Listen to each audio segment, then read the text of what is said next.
Ngayong araw ay ibabahagi ko sa inyo ang isa na namang brutal na kasong nangyari sa bansang Amerika. Ito isang kwento na nagsimula sa imahe ng perpektong pamilya. Isang asawa, isang ina at isang lalaking unti-unting nilalamon ng kanyang karamdaman. Pero sa likod ng kanilang tahimik na tahanan, unti-unting nabuo ang bigat ng sama ng loob at pagkamuhi sa mismong ama ng tahanan. Habang ang kanyang buhay ay dahan-dahang nauubos dahil sa kanyang sakit, may isa namang taong tila mas nagmamadaling tapusin ang kanyang buhay.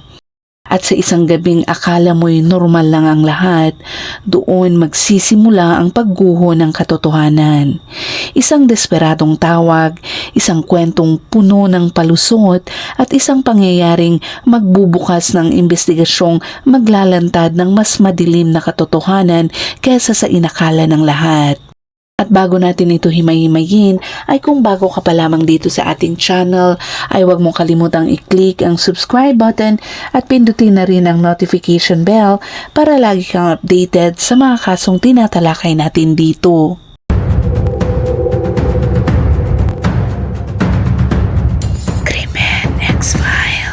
Sa panlabas na anyo, si Wendy Adriano ay mukhang isang maalaga at mapagmahal na asawa kay Joe at isang mapagmahal na ina naman sa kanilang dalawang anak. Pero sa totoo lang ay kapag sila na lang sa loob ng bahay, unti-unti niyang kinamumuhian ang kanyang asawang may malubhang sakit at gusto na niyang makawala mula rito. Galit siya sa naging takbo ng kanyang buhay kasama si Joe at sa katunayan ay ayaw na ayaw niyang siya ang nag-aalaga dito. At habang unti-unting lumalala ang kalagayan ni Joe sa bahay, ginawa ni Wendy ang lahat para makakuha ng life insurance para sa kanya. Pero dahil sobrang sakit na ni Joe, walang kumpanya ang pumapayag kaya paulit-ulit siyang nabibigo sa kanyang kagustuhan. Hanggang sa madaling araw ng 8 ng Oktubre, isang pagod at sawang-sawang si Wendy ang nagdesisyong siya na mismo ang kikilos at tatapusin ang buhay ni Joe ng mas maaga dahil para daw sa kanya, hindi sapat ang bilis ng mga nangyayari. Isang araw, bigla na lamang tumawag si Wendy sa 911 at sinabing inatake raw siya ni Joe kaya napilitan siyang patayin ito bilang pagtatanggol sa kanyang sarili. Si Wendy Elizabeth Okea ay ipinanganak noong 6 ng Agosto, 1970 sa isang pamilyang sobrang relihiyoso. Madalas silang lumipat-lipat dahil sa kanilang ministeryo na naging mahirap para sa kanyang pagkabata. Pero sa kabila ng lahat ng iyon, nag-excel pa rin si Wendy sa kanyang pag-aaral. Ayon kay Wendy, sobrang higpit ng pagpapalaki sa kanya ng kanyang mga magulang at minsan ay sinabi niyang inabuso siya ng kanyang ama. Pero nang tanungin siya tungkol dito, sinabi niyang hindi niya ito maalala kaya hindi sigurado ang mga tao kung totoo nga ba iyon o baka naman panaginip lang nito. Noong Enero ng 1974, pinakasalan ni Wendy ang isang lalaking nagngangalang Joseph Adriano at nagkaroon sila ng 2 anak. Kalaunan, tumira sila sa Phoenix, Arizona at pagkalipas ng 4 na taon sa kanilang pagsasama, bigla na lamang nagkasakit si Joe at sinubukan niyang pagalingin ang sarili gamit ang holistic therapy pero hindi ito naging epektibo. Matapos namang sumailalim sa 3 operasyon para alisin ang paulit-ulit na tumor sa kanyang salivary gland at matapos ang ilang maling diagnosis sa kanya, tuluyan siyang na-diagnose noong 1978 ng metastatic adenoid cystic carcinoma. Sa panahong iyon, kumalat na ang sakit sa kanyang mga baga at itinuturing na itong malubhana. Kaya noong taong 2000, pumayag na siyang sumailalim sa trichomotherapy. Pero hindi pa rin bumuti ang kalagayan ni Joe at natural lang na si Wendy ang naging tagapag-alaga niya habang nagtatrabaho rin bilang apartment manager. Pero hindi nagtagal, nagsimula ng magtanim ng sama ng loob si Wendy dahil sa bigat ng kanyang dinadalang responsibilidad. Sa isip niya, hindi ito ang buhay at pagsasamang pinangarap niya. Bata pa lamang siya, noong nasa edad 30, napilitan na siyang alagaan ang dalawa nilang anak at ang kanyang asawang may sakit. Ayon sa kanya ay gusto daw niya ng ibang buhay. Pero habang tumatagal, nagsimula si Wendy na madalas pumunta sa mga bar kada linggo at nagkaroon siya ng iba't ibang relasyon. Noong tag-init naman ng taong 2000, nakilala niya si Rick. Ito ay isang residente sa apartment kung saan siya nakatira at nagtratrabaho ito bilang manager. Hindi alam ni Rick na may asawa at 2 anak si Wendy, kaya nang malaman niya ang totoo, tinapos niya agad ang kanilang relasyon, pero hindi ito tinanggap ni Wendy at patuloy niyang hinahabol si Rick. May isang pagkakataon na nakita siyang nakatayo sa labas ng apartment ni Rick ng 10 oras ng gabi at kumakatok ng halos 5 minuto at pinipilit na gustong pumasok sa bahay nito. Nang hindi siya pinagbuksan, nagbanta siya na kukuha ng master passkey para makapasok sa unit nito. Sa parehong tag-init naman na iyon, nakita rin si Wendy sa iba't ibang bar na sumasayaw, nakikipaglandian at pati nakikipaghalikan sa iba't ibang mga lalaki. Noong ika-27 naman ng Setyembre, sumailalim ang kanyang asawang si Joe sa ika-4 na chemotherapy treatment at sa parehong gabi, pumunta si Wendy sa isang dance club kung saan may nakilala siyang lalaki at nagsimula silang maghalikan. Pagkatapos noon, isinama niya ang lalaking nakilala niya sa club pauwi sa kanilang bahay at doon sila nagkaroon ng relasyon. Kinabukasan, habang nag-uusap sila sa telepono, nagsinungaling si Wendy at sinabi niya sa lalaki na patay na ang kanyang asawa dahil sa cancer. May isang pagkakataon din na tinanong ni Wendy ang dati niyang karelasyon na si Rick kung pwede ba itong magpanggap bilang asawa niyang si Joe sa isa sa mga check-up nito sa ospital. Kung mapapatunayan nilang malusog si Joe, maaari silang makakuha ng life insurance para sa kanya. Pero kahit inalok pa ni Wendy si Rick ng $10,000, ito ay tumanggi. Sa natitirang bahagi ng taon, gumawa pa si Wendy ng iba't ibang paraan para makakuha ng insurance sa buhay ni Joe sa iba't ibang kumpanya. Hindi malinaw kung alam ba ito ni Joe o kung may kinalaman siya rito dahil may magkakaibang impormasyon tungkol dito. Pero isang bagay ang sigurado, determinado si Wendy at gagawin niya ang lahat para makuha ang insurance na iyon. Sa isa ring pre-screening process sa isang insurance company, sinabi pa ni Wendy na walang cancer si Joe. Noong Setyembre, may isang kumpanya ang direktang nakipag-ugnayan kay Joe matapos umano makatanggap ng electronic pre-application. Sumagot si Joe na hindi siya interesado. Pero pagkalipas ng 3 araw, si Wendy ang nagpadala ng email gamit ang kanyang sariling account at humihiling na ituloy ang application at nasa kanya na lang dumiretso ang lahat ng komunikasyon at hindi na kay Joe.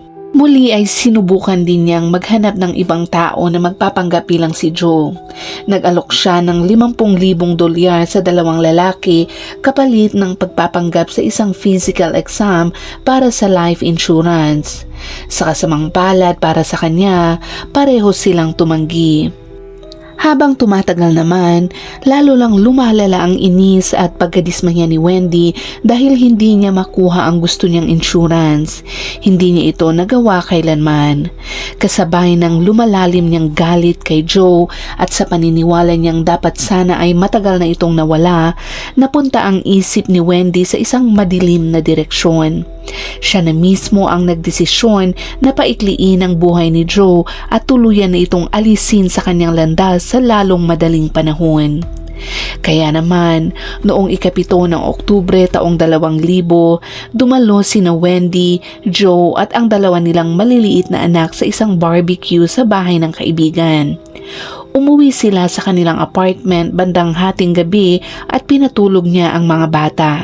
Bandang alas 12:15 ng madaling araw ng ika-8 ng Oktubre, tumawag si Wendy sa katrabaho niyang si Chris na nakatira rin sa parehong apartment complex. Hiniling ni Wendy kay Chris kung pwede itong pumunta sa kanila para bantayan ang mga bata habang dadalhin daw niya si Joe sa doktor dahil hindi raw maganda ang kalagayan nito. Pagdating ni Chris, sinalubong siya ni Wendy sa labas ng apartment at sinabi na may problema siya at huwag na siyang tanungin pa. Sinabi rin niyang nakahiga sa sahig ang kanyang asawa at malapit na itong mawalan ng buhay pero hindi pa siya tumatawag sa 911 at hindi rin daw alam ni Joe na hindi pa siya tumatawag. Nagtaka si Chris kung bakit hindi pa ito tumatawag ng tulong kaya pinilit niya si Wendy na gawin na iyon. Pumasok ulit si Wendy sa apartment at sumunod si Chris. Pumasok si Wendy sa kabilang kwarto at doon pa lang siya tumawag sa 911 para humingi kuno ng tulong. Pagpasok ni Chris, nakita niya si Joe na nakahiga sa sahig ng sala at nakapulupot ang katawan nito. Kitang-kita na hirap siyang huminga, sobrang hina ang kanyang pangangatawan at mukhang nagsusuka pa ito. Nang lapitan siya ni Chris, nag-ipon pa ng lakas si Joe para humingi ng tulong. Sinabi niyang matagal na niyang kailangan ng tulong at nagtataka siya kung bakit mahigit 45 minuto nang wala pa ring dumarating na paramedics. Pagbalik ni Wendy sa sala, tinanong niya si Chris kung pwede niyang hiramin ang sasakyan nito para siya na mismo ang magdala kay Joe sa ospital dahil may ibang tinutugon ng tawag daw ang ambulansya.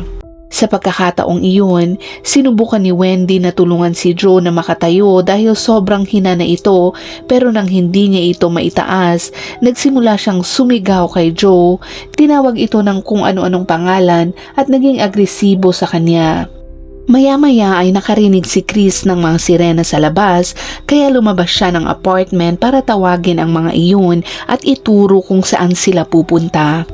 Habang naglalabas ng kagamitan ang mga paramedics, biglang tumakbo palabas si Wendy at sinigawan sila na umalis na, pagkatapos ay bumalik siya sa loob ng bahay at malakas na isinara ang pinto. Nagulat at nalito si Chris at ang 4 na paramedics sa naging reaksyon ni Wendy kaya nagsimula silang kumatok sa pinto ng apartment pero walang sumasagot. Matapos naman ang 5 hanggang 10 minutong katok, tumawag ang mga paramedics sa alarm room ng Phoenix Fire Department. Tinawagan naman ng alarm room ang bahay ni Wendy para pilitin siyang buksan ang pinto. Pagkalipas ng ilang minuto, sinabi ng alarm room sa mga paramedics na nakausap na nila si Wendy at lalabas na ito para makipag-usap. Pero imbis na dumaan sa harapang pinto na direktang papasok sa sala, dumaan si Wendy sa likod ng pinto at umakyat sa pader ng pasyo at saka umikot sa harapan ng gusali papunta sa pinto kung saan naghihintay sina Chris at mga paramedics. Kapansin-pansin din na nagpalit siya ng damit at basa ang kanyang buhok. Sinabi ni Wendy sa mga paramedics na si Joe ay malubha na dahil sa cancer at may utos na huwag na itong buhayin pa kung sakaling manghina ito.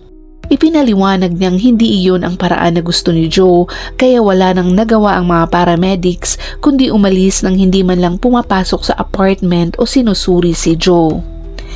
Makalipas naman ang halos 1 oras, bandang 3:39 ng madaling araw, tumawag ulit si Wendy sa 911.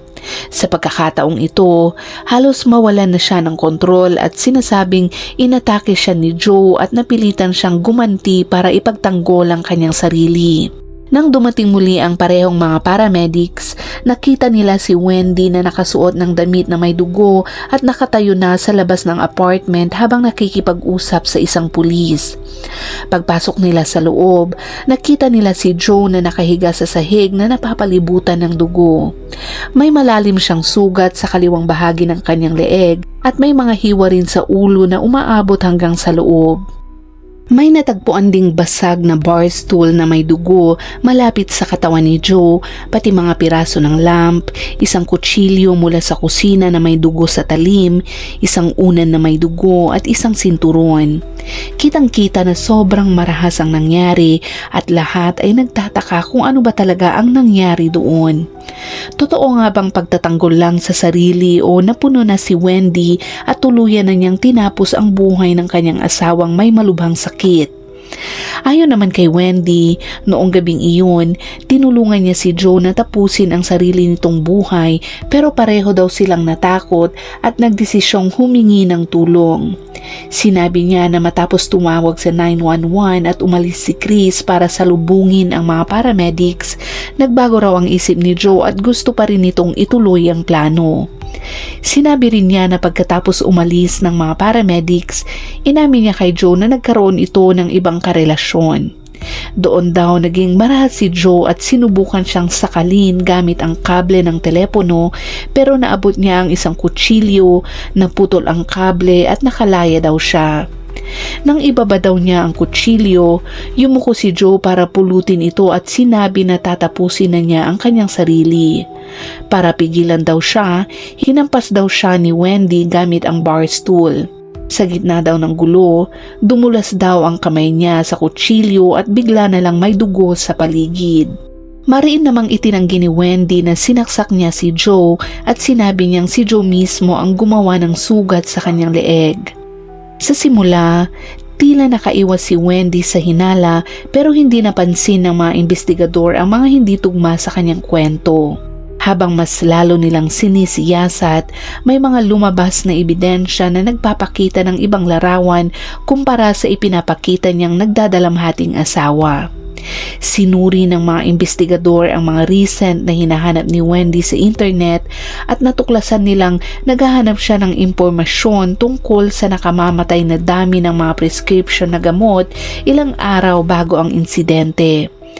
Sa karagdagang paghahanap sa storage unit ni Wendy, may nakita rin silang bukas na kahon na may laman na 500 gramo ng sodium azide, 2 lalagyan ng may parehong kemikal, 9 na cotton swabs, 1 plastic na kutsilyo at tinidor at 2 pares ng latex gloves.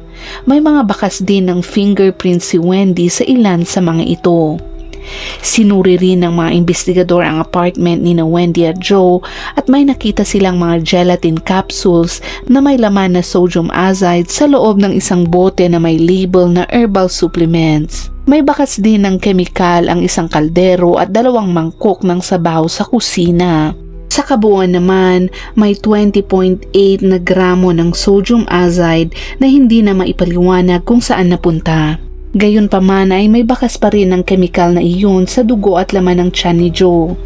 Pinaghinalaan ng pulis na posibleng sinusubukan ni Wendy na lasunin si Joe sa mga araw bago dumating ang 8 ng Oktubre.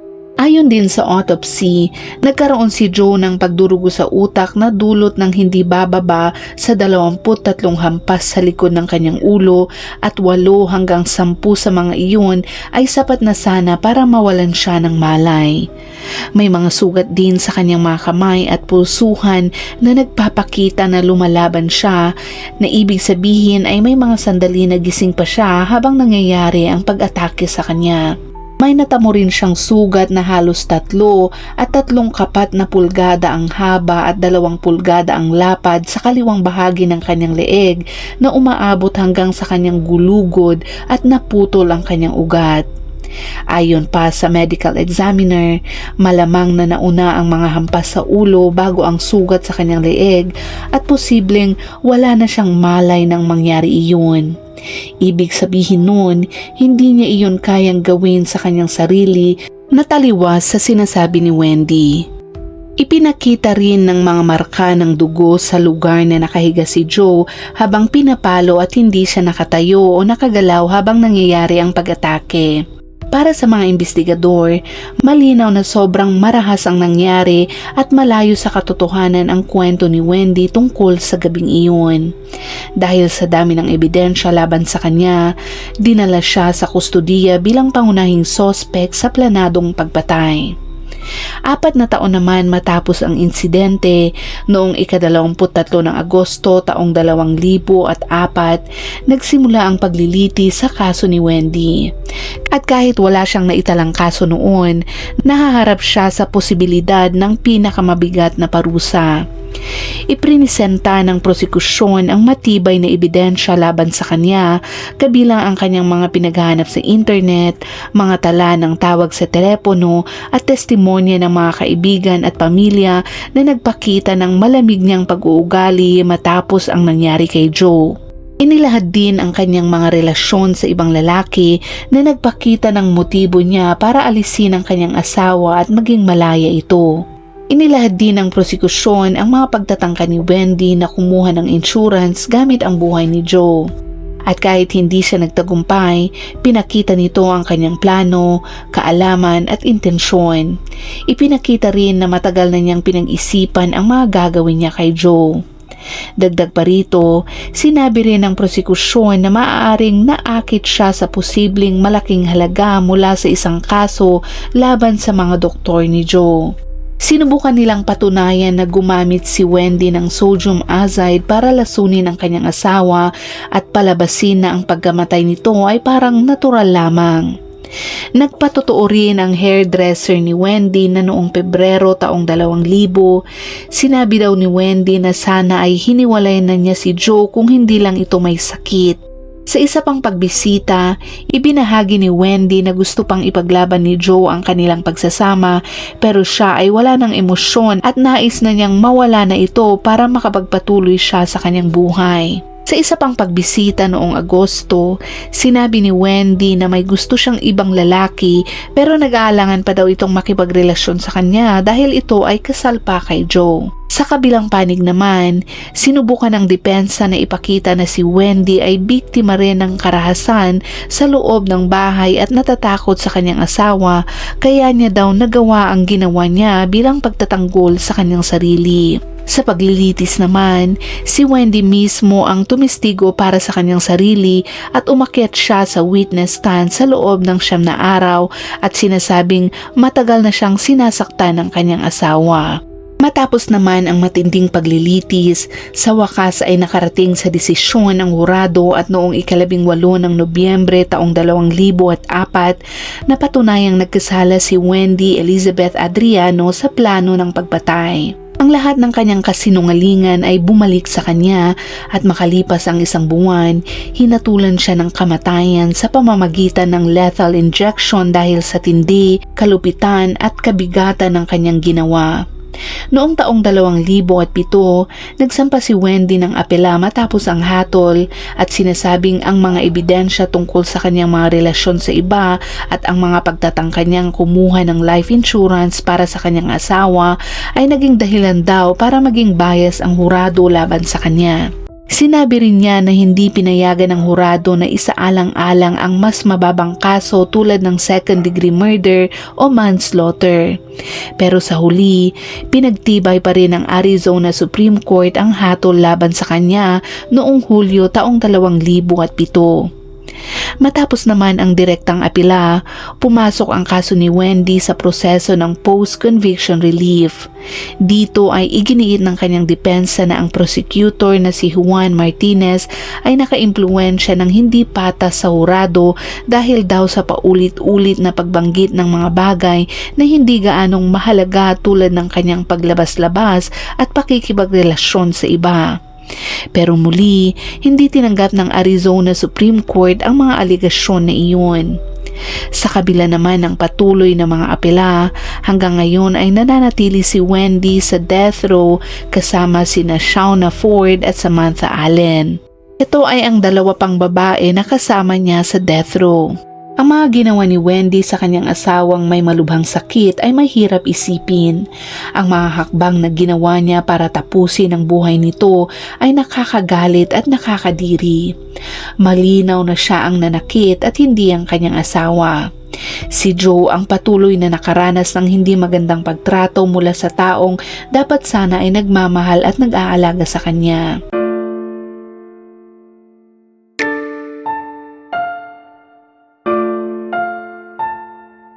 At Diyan nagtatapos ang kasong tinalakay natin ngayon. At gaya ng dati, kung umabot ka sa dulo ng videong ito ay kung maaari ay lagay mo naman sa comment section ang iyong saloobin tungkol sa kasong tinalakay natin ngayon at ilagay mo na rin kung anong oras at saan mo ito napanood para naman mabati ka namin ng personal. Hanggang sa muli at palaging mag-iingat.